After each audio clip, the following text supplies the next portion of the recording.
ഞാൻ ഇന്നത്തെ ദിവസത്തിൻ്റെ ഏറ്റവും വലിയ പ്രാധാന്യമായി കാണുന്ന തെരഞ്ഞെടുപ്പ് കമ്മീഷൻ എന്ന് പറയുന്ന രാജ്യത്തെ ഏറ്റവും പ്രധാനപ്പെട്ട സംവിധാനത്തിൻ്റെ വിശ്വാസ്യതയുമായി ബന്ധപ്പെട്ട ഇഷ്യൂ ആണ്.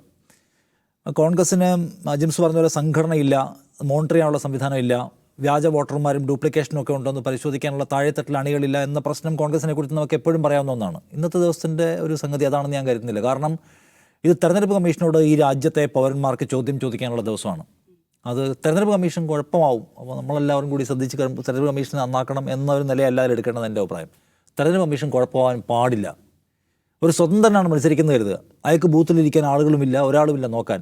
അയാൾക്കും നീതി ഉറപ്പാക്കാനുള്ള പരമമായ ബാധ്യതയുള്ള ഭരണഘടനാ സംവിധാനമാണ് തെരഞ്ഞെടുപ്പ് കമ്മീഷൻ.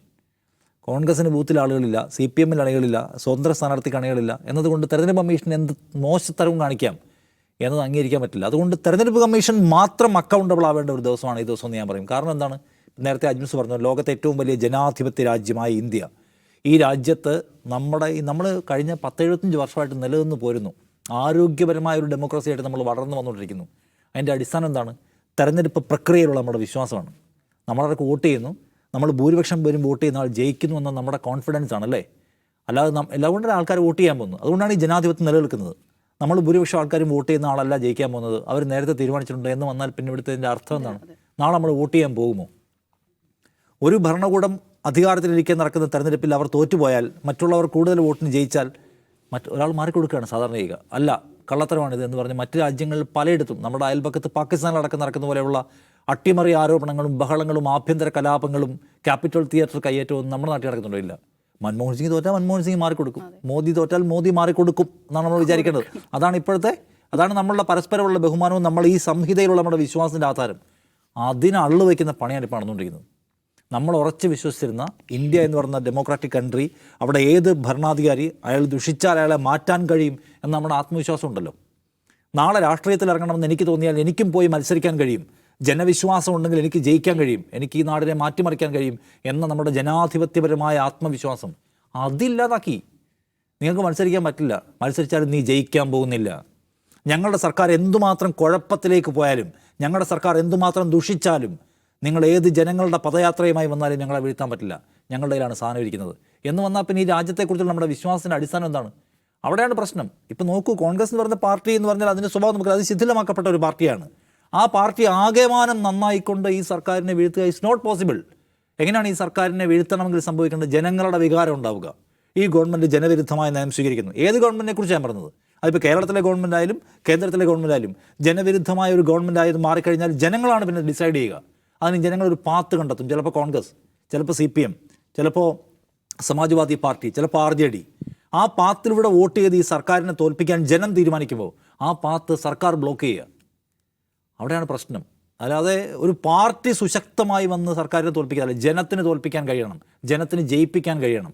അപ്പോൾ ജനത്തിൻ്റെ ആ പരമാധികാരത്തിൻ്റെ നിർവഹണ വഴിയെ ഒരു ഗവൺമെൻറ് അല്ലെങ്കിൽ ഒരു തെരഞ്ഞെടുപ്പ് കമ്മീഷൻ തടഞ്ഞു വെക്കുന്നുള്ള ഗുരുതരമായ പ്രശ്നമാണ് ഇവിടെയുള്ളത്. ഇന്ത്യൻ ജനാധിപത്യത്തെ സംബന്ധിച്ച് നോക്കൂ, കഴിഞ്ഞ ഒരു 10-20 വർഷത്തിലേക്ക് നമ്മൾ കേൾക്കുന്ന ഏറ്റവും വലിയ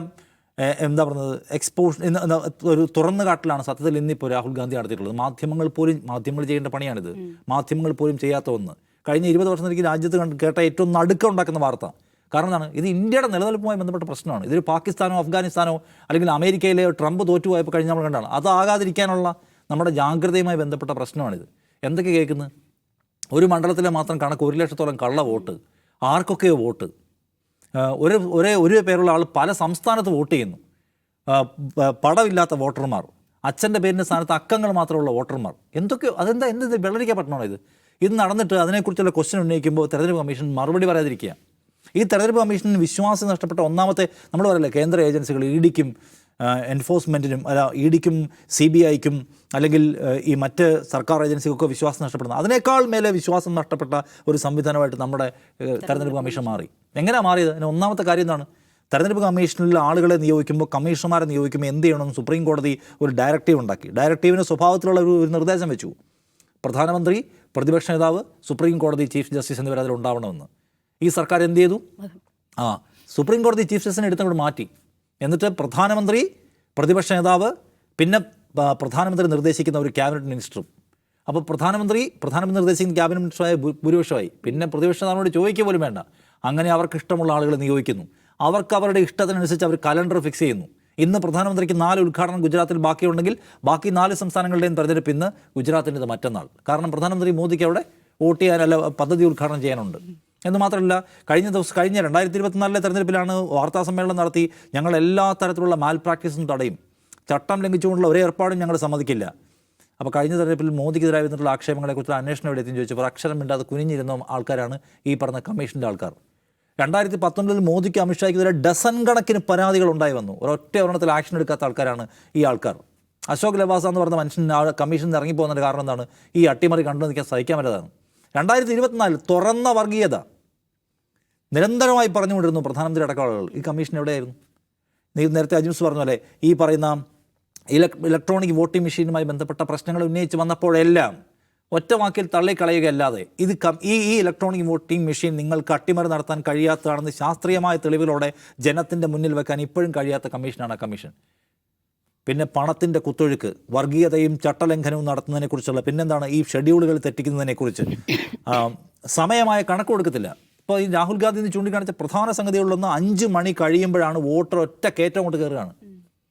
പിന്നെ ചോദിച്ചാൽ കണക്ക് തരാൻ വൈകുകയാണ്. കാരണം എന്താ? ഇത് മുഴുവൻ മാൽ പ്രാക്ടീസിനും മാനിപ്പുലേഷനുള്ള സമയം എടുക്കുന്നുള്ള ആക്ഷേപമാണ് അതിനകത്തുള്ളത്. അപ്പോൾ ഇതാണ് നമ്മുടെ രാജ്യത്ത് നടന്നുകൊണ്ടിരിക്കുന്നത്. 35,000 വോട്ടിൽ മാത്രം ഡിഫറൻസ് ഉള്ള 10-40 മണ്ഡലങ്ങളും എടുത്തു വെച്ചിട്ട് അതിൽ മാനിപ്പുലേറ്റ് ചെയ്താൽ ഇന്ത്യയിൽ ആര് ഭരിക്കണമെന്ന് തീരുമാനിക്കാൻ പറ്റും. ആ പണി എടുത്തു എന്നാണ് നമ്മൾ ഇതിൽ നിന്ന് കാണേണ്ട ഒരു കാര്യം. അല്ലെങ്കിൽ വിശദീകരിക്കട്ടെ. ഒരു നിലയ്ക്കുള്ള പരിശോധനയോട് തുറന്ന സമീപനം സ്വീകരിക്കില്ല, ഡേറ്റ കൊടുക്കില്ല, ആരോപണം ഉന്നയിക്കുന്ന ആളുകളെ പാകിസ്ഥാനിൽ വിളിക്കുക, ഇതൊക്കെയാണ് ഇവിടെ നടന്നുകൊണ്ടിരിക്കുന്നത്. അതുകൊണ്ട് ഇത് ഇന്ത്യൻ ജനാധിപത്യത്തെ സംബന്ധിച്ച് ഏറ്റവും അലാമിംഗ് ആയിട്ടുള്ള ഒരു ദിവസമാണ്. രാഹുൽ ഗാന്ധി വളരെ സ്റ്റഡീഡായിട്ടാണ് അവതരിപ്പിക്കുന്നത്. മാധ്യമങ്ങളിലൊക്കെ വരേണ്ട വാർത്ത ആയിട്ട് വരേണ്ട വലിയ സാധനങ്ങൾ പ്രതിപക്ഷ നേതാവ് തുറന്നു കാണിക്കുന്നു. ഇനി ഇന്ത്യയിലെ ജനങ്ങൾ തീരുമാനിക്കണം ഇത് എന്താണ് ഇവിടെ നടന്നുകൊണ്ടിരിക്കുന്നത് എന്ന്. ഇന്ത്യയിലെ പ്രതിപക്ഷ പാർട്ടികൾ തീരുമാനിക്കണം. ഇത് നോക്കൂ, ഇത് വളരെ സീരിയസ് ആണ്. ഇന്ത്യയിലെ പ്രതിപക്ഷ പാർട്ടികൾ ഓരോന്നും, അത് എത്ര ചെറുതായാലും എത്ര വലുതായാലും, അവരാലോചിക്കേണ്ട കാര്യം അവരെടുത്തുകൊണ്ടിരിക്കുന്ന പണി എന്തിനാണ്? ജയിക്കാനാണ്, അല്ലേ? ഓരോ രാഷ്ട്രീയ പാർട്ടി പണിയെടുക്കുന്നത് ജയിക്കാനാണ്. BJP വിരുദ്ധ പാർട്ടിയാണെങ്കിൽ BJPയെ തോൽപ്പിക്കാനാണ് ആഗ്രഹിക്കുന്നത്. നിങ്ങൾ എത്ര പണിയെടുത്തിട്ടും കാര്യമില്ല, അവരെ തോൽപ്പിക്കാൻ പറ്റില്ല എന്നവർ യാഥാർത്ഥ്യത്തെ തിരിച്ചറിഞ്ഞുകൊണ്ട് ഈ ഇലക്ഷൻ കമ്മീഷൻ്റെ ഈ ഫ്രോഡ് പരിപാടികളെ എക്സ്പോസ് ചെയ്യാനുള്ള ഒരു വലിയ സമരമുന്നണി ഉണ്ടാക്കേണ്ട സമയമാണിത്. അല്ലാതെ വാർത്താ സമ്മേളനം നടത്തിയതുകൊണ്ടോ ധാർമ്മികത പ്രസംഗിച്ചതുകൊണ്ടോ ഭരണഘടനയുടെ അടിസ്ഥാന ആശയങ്ങളെ ഓർമ്മിപ്പിച്ച് ഫേസ്ബുക്ക് പോസ്റ്റിനോട് ഒരു കാര്യമില്ല. നിങ്ങൾ പണിയെടുക്കുന്നത് കൊണ്ട് നിങ്ങൾക്ക് ഗുണമുണ്ടാവണം. നിങ്ങൾക്ക് ഇപ്പോൾ ചെയ്യാൻ കഴിയുന്ന 2 ഓപ്ഷനേ ഉള്ളൂ. ഒന്ന് BJPയുടെ ഭാഗത്ത് പോയി ചേരുക, വലിയ പണിയെടുക്കാതെ ജയിക്കാം. നിങ്ങൾക്ക് BJPയെ തോൽപ്പിക്കണമെന്നുണ്ടെങ്കിൽ ഈ ഭരണകൂടത്തിനോട് നിങ്ങൾക്ക് ഹെൽത്തി ആയിട്ടുള്ള ഒരു തരം എൻഗേജ്മെൻറ്റ്, അല്ലെങ്കിൽ അവരുമായി ബന്ധപ്പെട്ട് ശരിയാവണ്ണമുള്ള ഒരു മത്സരം നിങ്ങൾക്ക് സാധ്യമാകണമെങ്കിൽ ഈ ദുരൂഹതകൾക്കെതിരായിട്ടുള്ള തുറന്ന പോരാട്ടം തുറക്കാൻ, അതിൽ ഇന്ത്യയിലെ ജനാധിപത്യ വിശ്വാസികളായ മനുഷ്യരെ സംഘടിപ്പിക്കാൻ ഈ ഇന്ത്യ സഖ്യത്തിന് കഴിയണം. രാഹുൽ ഗാന്ധി അതിനകത്ത് വളരെ ശുഭകരമായൊരു തുടക്കമിട്ടു. ശ്ലാഘനീയമായ തുടക്കമാണ്. കാരണം അയാൾ അതിനകത്ത് അധ്വാനിച്ചു. സാധാരണ നമ്മൾ കോൺഗ്രസിന് ഇത്രയും അധ്വാനം കാണാറില്ല. അത്രയും പണിയെടുത്തു. നിരന്തരമായി കമ്മീഷനുമായി ബന്ധപ്പെട്ട് സംസാരിച്ചുകൊണ്ടേയിരുന്നു. ഫൈനലി ഒരു വാർത്താ സമ്മേളനത്തിൽ വളരെ സിമ്പിളായി കാര്യങ്ങൾ വിശദീകരിച്ചു. അതിന് ഈ ജനാധിപത്യ ഇന്ത്യ രാഹുൽ ഗാന്ധിയോട് കടപ്പെട്ടിരിക്കുന്നു എന്ന് ഞാൻ പറയും. അത്രയും അധ്വാനിക്കുന്നുണ്ട്. രാഹുൽ ഗാന്ധിയുടെ ആ പ്രവർത്തന സംസ്കാരത്തിലേക്ക് ബാക്കി കോൺഗ്രസ്സുകാർക്ക് വരാൻ പറ്റണം, ആ പാർട്ടിക്ക് വരാൻ പറ്റണം, അതിലെ താഴെത്തട്ടിലെ പ്രവർത്തകർക്ക് വരാൻ പറ്റണം, അതിൻ്റെ തലമുതിർന്ന നേതാക്കളായിട്ടുള്ള ആളുകൾക്ക് വരാൻ പറ്റണം. ഇത് അന്തിമമായ പോരാട്ടമാണ്.